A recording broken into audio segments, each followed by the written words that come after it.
kantina na nagbebenta ng karne ng aso sa Mapandan, Pangasinan, sinalakay ng otoridad. May ulat si Russell Simorio ng GMA Regional TV, Balitang Amyanan.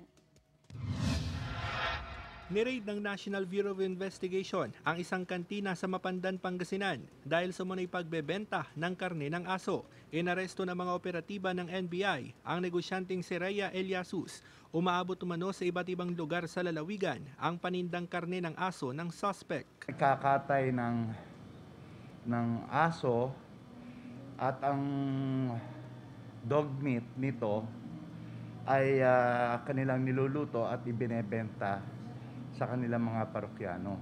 Nakumpiska sa operasyon ang 2 ulo ng aso, mga karne at mga putahing sinangkapan ng aso. Ayon sa report ng National Bureau of Investigation, matagal na raw nilang minamanmanan ng kantina dahil sa pagkakatay at pagbebenta ng karne ng aso. Dati na rin umanong nakulong ang may-ari ng kantina pero patuloy pa rin ito sa iligal na gawain. Pansamantalang nakalayang suspect matapos makapagpiyansa pero base sa kanyang pahayag sa NBI. Ang paliwanag lang naman nila sa akin ay sa hirap ng buhay, no?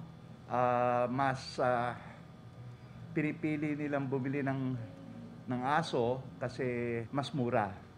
Oo, at ito naman din ay tinatangkilik din ng kanilang mga parokyano. Bukas naman ng GMA Regional TV Balitang Amyanan sa anumang pahayag ng suspect. Samantala, kinukundi na ng Animal Kingdom Foundation ang pagkatay o pagbebenta ng karne ng aso at iba pang karahasan sa mga alagang hayop. Maaari umanong maharap sa kasong paglabag sa Animal Welfare Act ang sinumang kakatay o magbebenta ng karne ng aso. Hindi naman makatao ito at of course the animals will go through a lot of pain and suffering. So we really condemn these kinds of acts for whatever reason. Ako si Russell Simorio para sa GMA Regional TV.